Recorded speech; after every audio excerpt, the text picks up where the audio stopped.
এত তাড়াতাড়ি পুরো মধ্যপ্রাচ্য জুড়ে এমন তাণ্ডবলীলা শুরু করবে ইরান, এমনটা ভাবেনি ইসরায়েল এবং আমেরিকা। আগ্রাসনমূলক হামলার 1 ঘন্টার মধ্যে ইরান কাতারের আল উদেইদ, কুয়েতের আল সালিম, আরব আমিরাতের আল ধাপরা এবং বাহরাইনের 5ম নৌবহরের ঘাঁটিতে হামলা করেছে।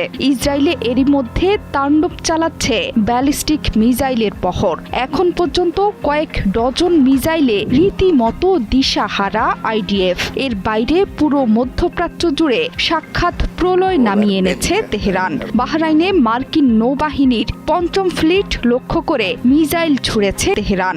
বার্তা সংস্থা রয়টার্স বলছে, বাহরাইনের জুফাইর এলাকা থেকে ধোঁয়া দেখা গেছে, সেখানে মার্কিন নৌবাহিনীর ঘাঁটি অবস্থিত।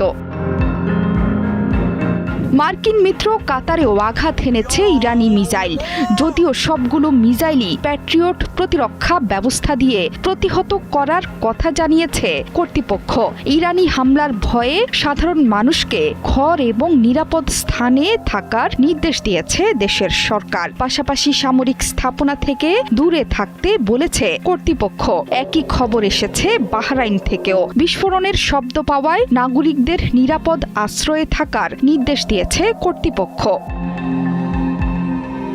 সংযুক্ত আরব আমিরাতের আবুধাবিতে পাওয়া গেছে বড় বিস্ফোরণের শব্দ। একই শব্দ পাওয়া গেছে কুয়েতে। পুরো দেশ জুড়ে বেজে উঠেছে সতর্কতা সাইরেন। ইরাক সিরিয়ার আকাশে উঠছে একের পর এক যুদ্ধ বিমান। ইরাকের আকাশে খুব নিচ দিয়ে উড়ে যেতে দেখা গেছে 10টি মিসাইলের বিশাল বহরকে। ধারণা করা হচ্ছে এগুলো ইরানের বর্ডার পেরিয়ে আঘাত হানবে পারস্য উপসাগরীয় অঞ্চলে। এর মধ্যে কাতার আর বাহরাইনে থাকা মার্কিন নাগরিকদের সতর্ক থাকতে বলেছে যুক্তরাষ্ট্র। সেখানে অবস্থিত মার্কিন দূতাবাস থেকে নাগরিকদের উদ্দেশ্যে নিরাপত্তা সতর্কতা শেল্টার ইন প্লেস জারি করা হয়েছে। পরবর্তী নির্দেশ না দেয়া পর্যন্ত এই সতর্কতা জারি থাকবে বলে জানিয়েছে কর্তৃপক্ষ।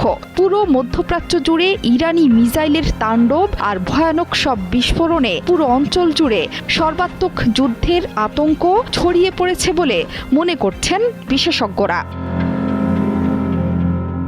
জোহরা চৌধুরী সেতু, ৭১।